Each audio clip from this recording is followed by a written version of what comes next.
Good evening, everybody. This meeting is called to order. It is Thursday, January 2nd of 2014. It's about 5 o'clock here, and this is a meeting of the Recreation and Parks Committee. My name is Brock Heath. I'm chair of this committee. The other committee members are Mrs. Robin Oda to my right here, and Mr. Doug Tremley to my left. We are here to consider the recommendation to council regarding authorized bidding concession operations at Duke Park for a 2-year period. Little League football field and the softball fields will be in with that. So Mr. Tittering, do you have any information regarding that we need to hear? Just some additional information, not to repeat what you just said. We are talking about the 2 at Duke Park.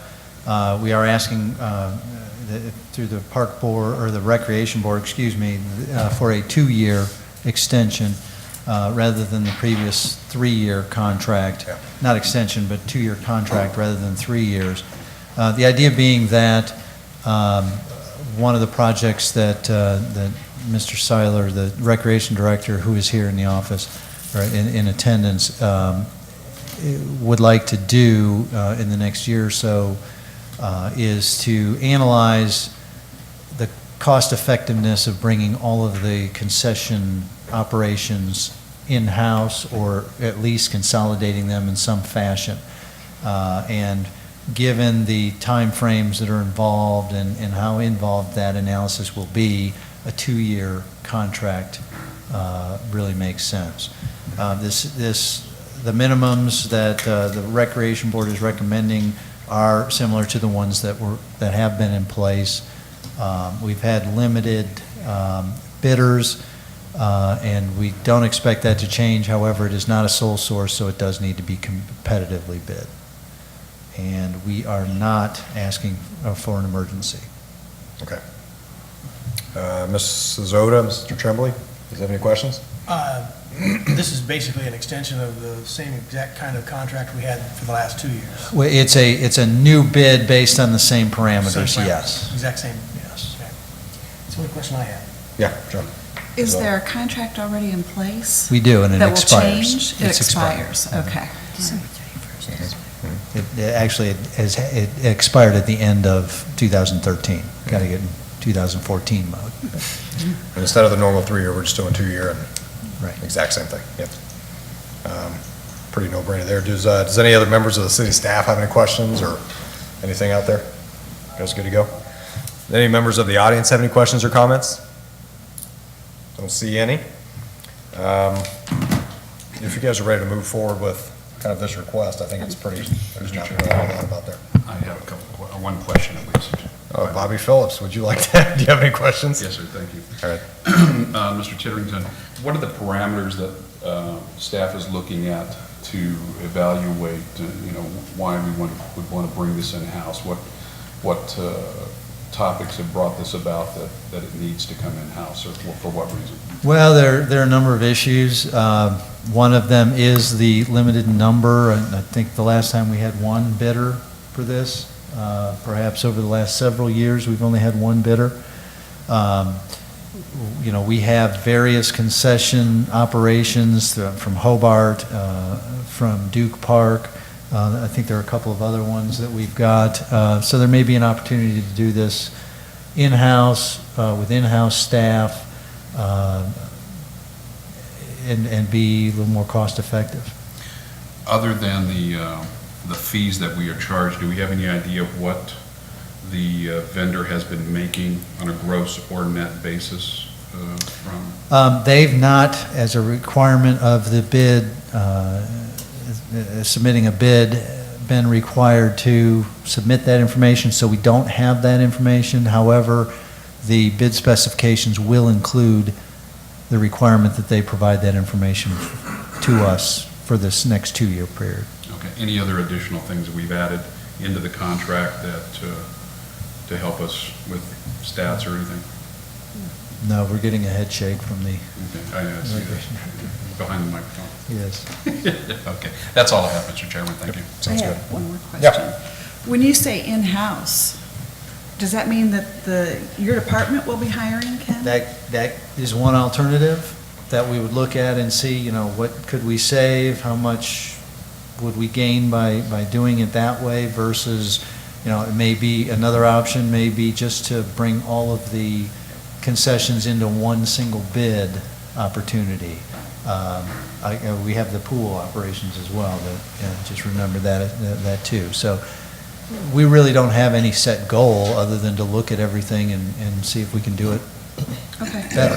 I think at this point, we're not getting any of those details. It's just, this is a 3-year, we're just cutting it down to 2 so that we can have that time to move forward. And if it does make sense, then just cut that in 2 instead of being linked in for another 3, for another year after that. So, Yeah, so, we can go ahead with it. Yep. Guys like? I'd say move forward. Yep. Recommend. Sounds good. We'd like to recommend that we move forward with the 2-year bid instead of the 3. All right, we'll have that for your agenda on Monday. Perfect. Appreciate that. Is there anything else further to come in front of this committee while we're here? No. I think we're good. Let's go ahead and adjourn then. Thank you.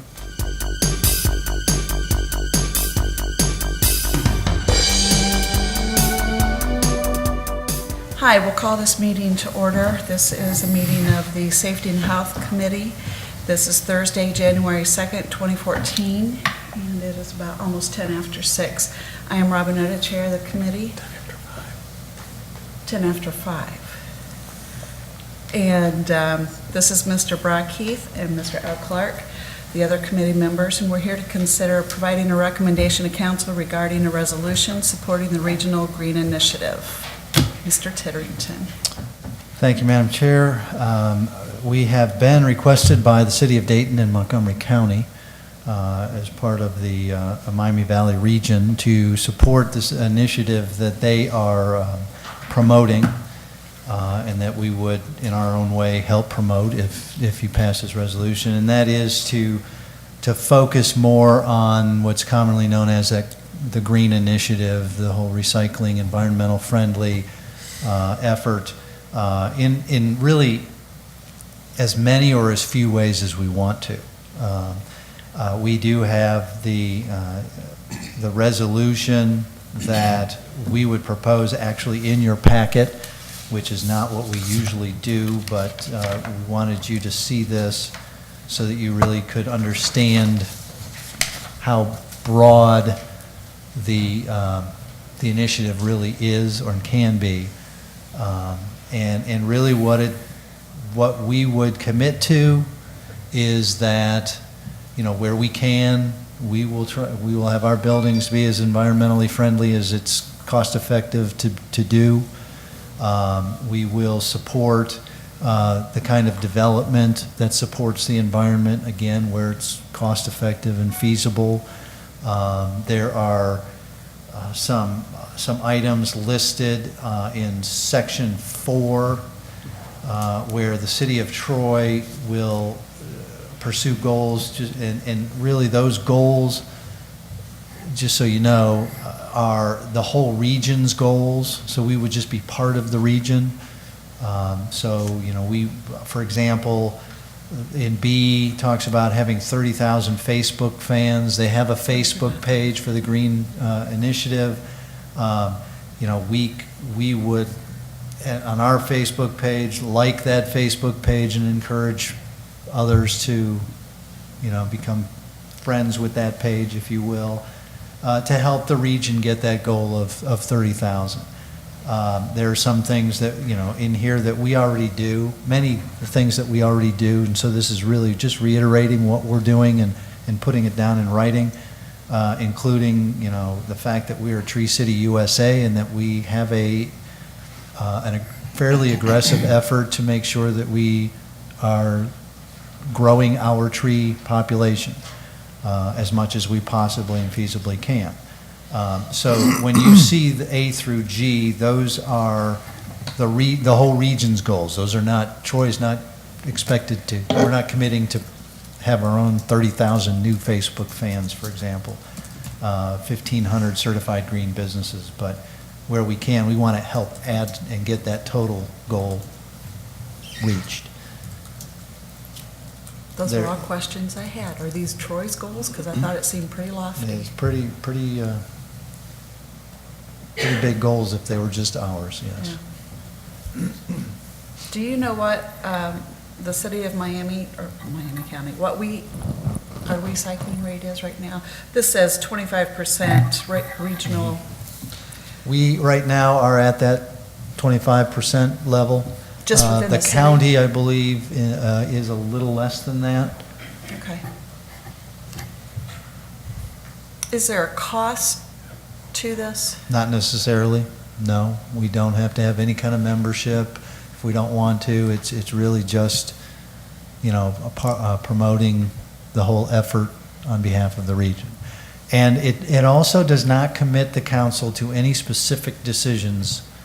Again, each issue still is handled individually.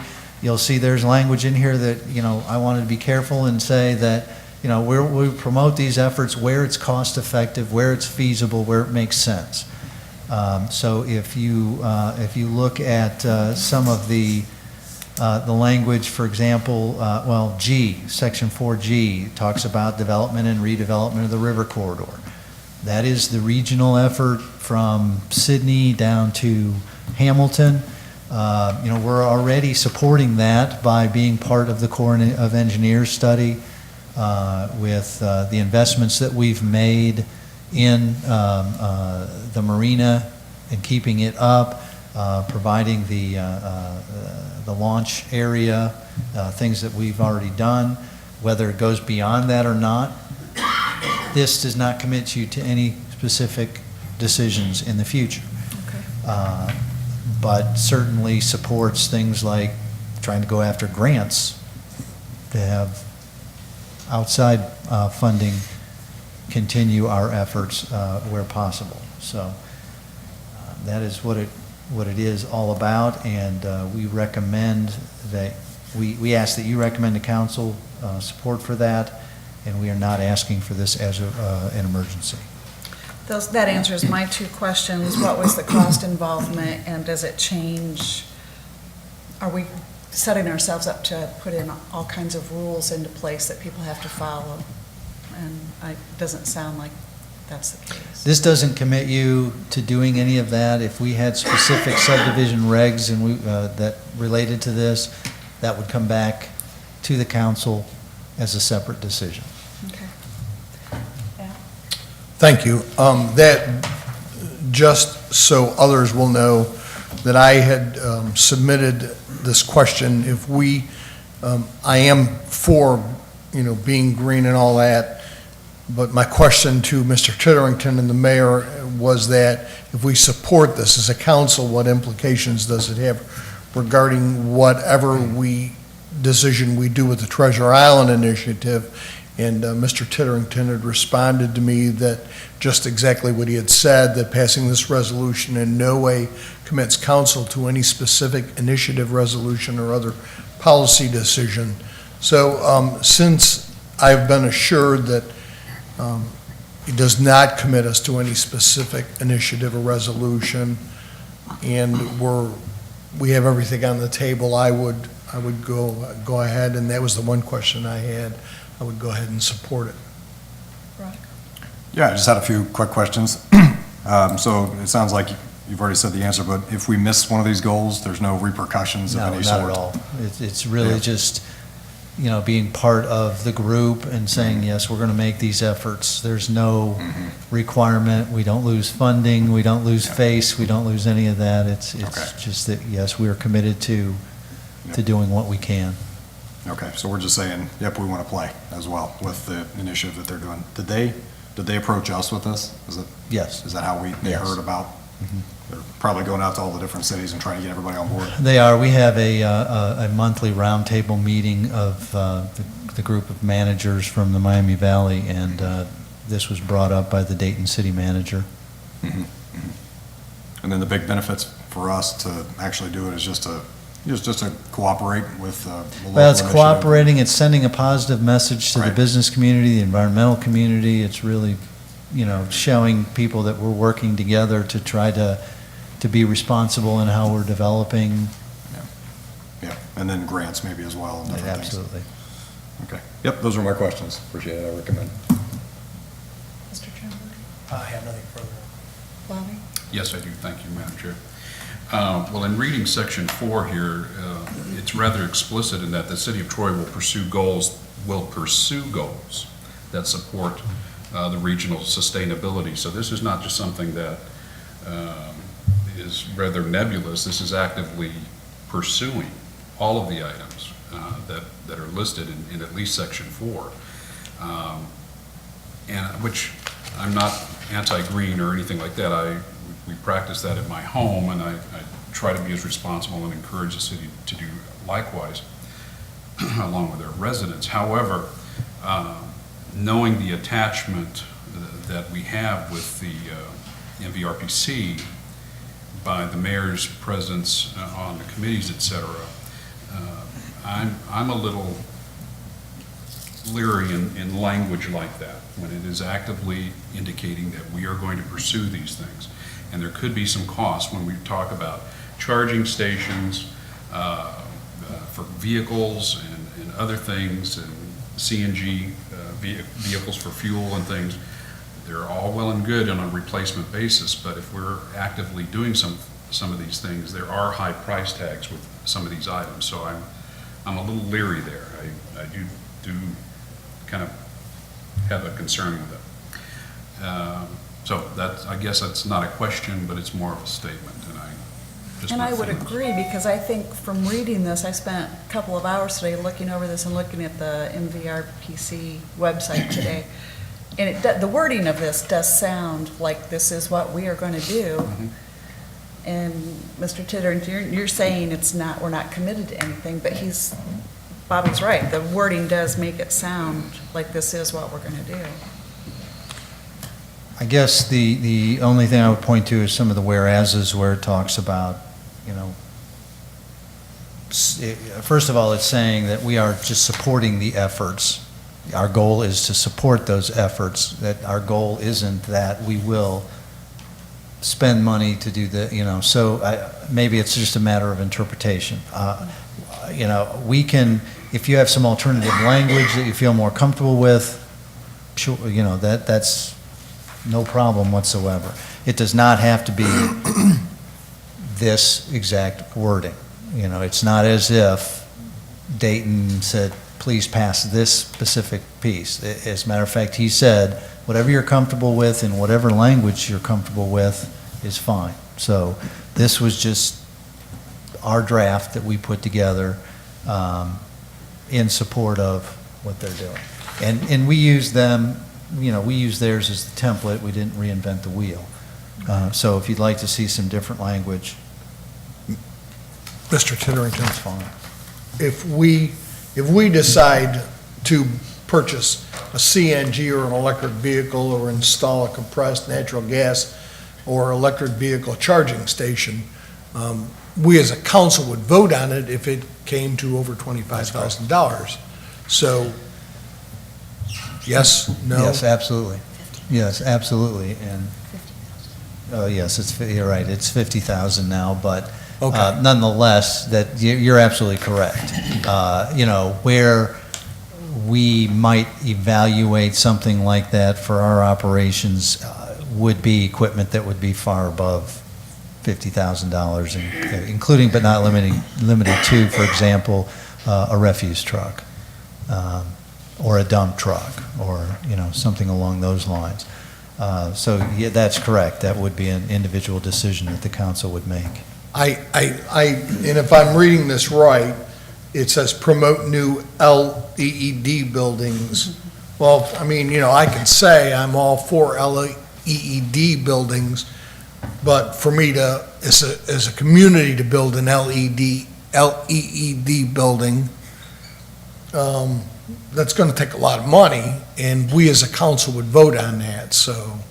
And you're talking about section 5, Right. J. Yeah, and the lead-in to that list is the city of Troy will encourage the green efforts included below. So by saying what you just said, you just promoted LEED buildings. What is a lead building? It is a set of standards and criteria that buildings that are certified as LEED, which is, I apologize, I don't have the acronym. It's kind of like SCADA. But it is a standard set of criteria that in building, if you meet them, certain efficiency levels in the equipment that you install, systems that you've got in place, controls you have in place in the building. If you can certify all that, then you can be certified as a LEED, an LEED certified building.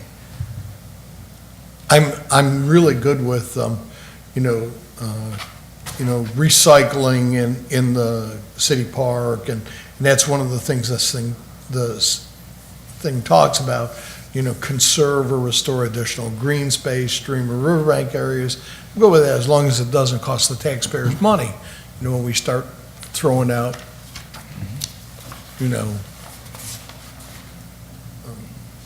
lots of dollars adding walkability design standards to new buildings. I mean, I just, I think some of this is easy to promote, and I think some of it's very difficult and is probably not cost effective.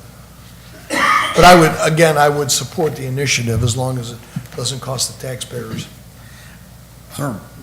Is there a way we can change some of the wording? We can go back and change some. For an example, I'm looking at section 6.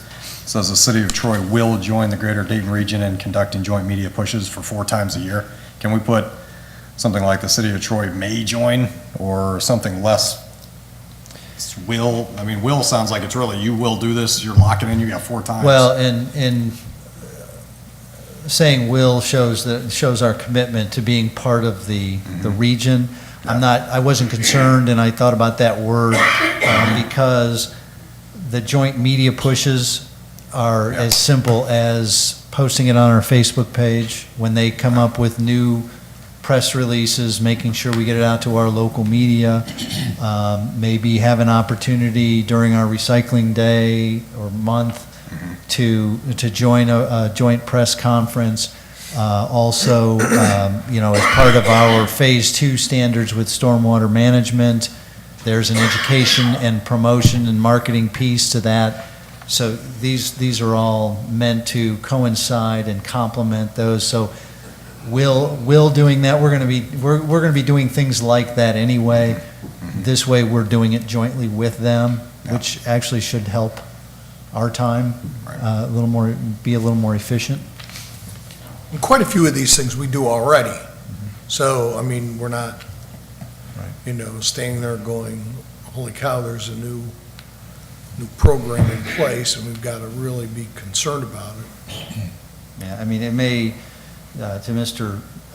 Phillips' point, in section 4, it may be as easy as changing it from the city of Troy will pursue goals to instead say will support goals, or some other word.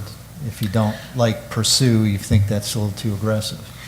Well, there are words like that when shall is mandatory and may is permissive in legal terms, and will is an absolute mandatory term.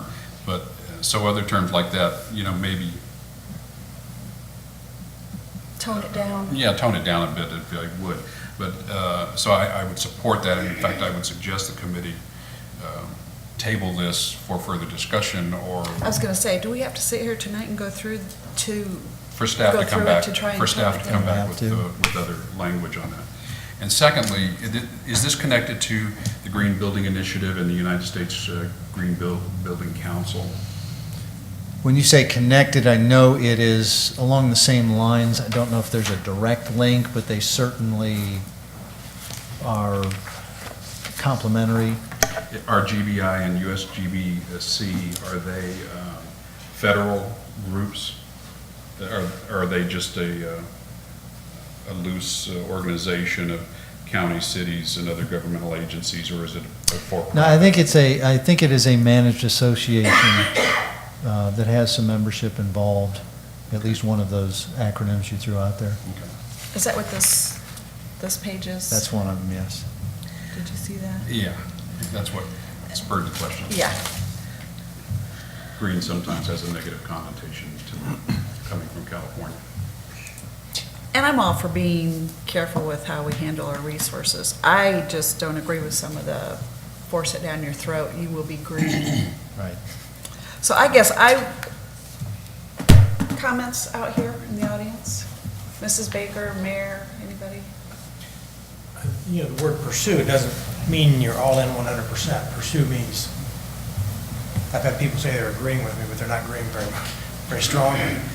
I'm not too difficult with pursue, that one. With the will, that's a little non-negotiable. I would suggest that maybe we try and tone down some of the language in here. We can do that. I understand that this does not, by agreeing to this, we are not committing to any funds and that anything would come back to Right. council. So I understand that, but if we could just tone down and then take another look at this, that'd be great. Do you want to hold another committee meeting, or do you want us to email something to you, and then whatever we all decide, we'll have at the council meeting on Monday night? You want to see it delayed for 2 weeks until the next council meeting and meet again as a committee? Thoughts? Is there a hurt if we delay it? I don't think so. Why don't we do another meeting, just to make sure there's no more questions? Okay.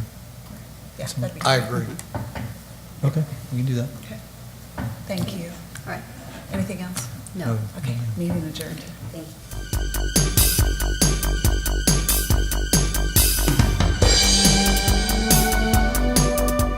Good evening. It is Thursday, January 2nd, and this is a meeting of the Law and Ordinance Committee. I am Lynn Snee, and to my left is Councilman Bobby Phillips. Tonight, we are meeting to discuss providing a recommendation to council regarding a resolution opposing the passage of amended substitute House Bill 5 related to municipal income tax collections. Mr. Titterington, could you give us some information on that?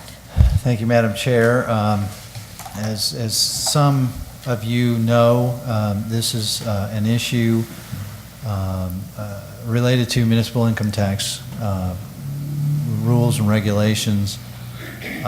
Supposedly, that at least its initial focus was on uniformity across the state. Then it started to become a tax reform. Then there were elements of special tax breaks that were built into various versions of draft legislation. This is an issue that has been going on since 2010, believe it or not. 2013 was a very active year in terms of the discussions, the meetings, conferences with members of the state legislature, the House of Representatives. In the middle of November 13th, the state House did pass an amended substitute bill, and when they passed it, then it went to the Senate to begin their discussions. Without getting too into the weeds, if you will, our experts, that being the fiscal folks, the income tax administrators, some of the accountants that we've consulted with, have all said that their reading of this 150-page bill is as bad, if not worse, in several ways than previous versions of the bill. Those of you who've been involved in this issue from the start know that with some of the more egregious sections of the bill, the city of Troy could see an estimated impact of anywhere from $750,000 to $1 million per year in lost general fund revenues. That is certainly, with amended substitute House Bill 5, the case as it moves forward to the Senate. We anticipate and we hope that there will be a lot of discussion and discourse, because frankly we were disappointed at the end of the process in the House. We felt that we had a good compromise bill, one that focused on uniformity over everything else in a revenue neutral way, as revenue neutral as it can be, because there are always winners and losers. However, at the 11th hour, a separate version was introduced and was passed that, to be colloquial, I guess, threw everything and the kitchen sink in. So we will be as aggressive in lobbying against this bill at the state, and I say we because I'm one of the members that has had the, I guess, the joy of going to Columbus as many as a couple of times a week over the past several months. We anticipate that that schedule will continue as we try to work with the Senate on coming up with and reintroducing some of the elements, if not all of the elements, of our compromise bill back into the legislation. So it is important that we send this message not only to the Senate, but more specifically to our state senator, Bill Beagle, that we continue to be opposed to HB 5 in its current form, that we encourage them to take as much time as they need to and really do everybody as much justice as possible, and that they remember that the municipal side has been the side that has made the proposals to compromise, has put the language out in front that really deals with the uniformity part of it without getting into special tax breaks and the tax reform elements that were introduced time and again and have really become prolific in the bill. So we are requesting that you recommend to council that this resolution be passed. We are also, since we expect discussions to begin in early February, we are asking this be considered as emergency legislation. I do want to note also that we should, and I hope that individually, when you see our state representative, Richard Adams, that you will thank him because he was one of the few Republicans who voted against this bill. He committed to us that if we felt this bill was harmful to our revenue stream, that he would vote against it. And in the face of much pressure, lobbying, and opposition, he did, in fact, register a no vote on this legislation. All right, thank you for that information. I'll just note as a comment that we have passed resolutions in the past, as you mentioned, opposing these bills. Are there any questions, Mr. Phillips? I don't have a question. I just wholeheartedly would support anything that we can do from our entity to fight HB 5 in its current condition. The amended version or the sub-bill is equally as bad, I guess. And some of the charts that I've seen comparing apples to apples with other cities and things, I mean, I can't for the life of me understand why common sense isn't prevailing at the state level, but I understand from conversations with Representative Adams that there are some large money folks behind it. And it's a special interest issue, and that's why it's progressing as it is, and that is a sad commentary on our legislature. But he did support it, and I'm very glad about that. I've also contacted Senator Beagle, and he hasn't committed one way or the other, but I think that he is supportive of it at this moment. And I would encourage all of my council counterparts to contact him and give your support to him and that sort of thing. So just that running commentary is all I can give you at this moment. I do support the staff recommendation, but other comments to come. Any other questions from council members? Mr. Madam Trimber? Chair, I just had one question. There was an exempted group in the new proposal. It's the SERP. I'm not familiar with that group. Those are supplemental employee retirement plans. And that is for highly compensated individuals and certain ways that they are compensated. There is not consistency in how it is taxed versus not taxed across the board. That is actually an issue that the state Supreme Court is reviewing. And in our version, we said, okay, well, then if we're going to put anything in the law, let's put in whatever the state Supreme Court says, since that creates the case law for it. Not sure that it got as well-defined as we would have liked to, but that is one element and that was a late introduction that wasn't in any of the previous 3 or 4 versions. I've heard of a lot of vernacular that just had not heard Right. that one. So, There are a lot of other ones as well. Any other questions from council members? So, quick one, sounds like this is something we need to obviously oppose. Is this just symbolic in nature if we pass this? It doesn't actually take any kind of action against them, it's just letting them know that we're collectively against this? Well, this is not anything that's actionable, but it is sending a message Yeah. that, we're against this. We will send it to all of the elected officials, all of the state senators, with a special note to our own state senator. And we found that they did read our last one, the one we sent to the House of Representatives. So it does get noticed, it does get registered, but no, it's not actionable or anything.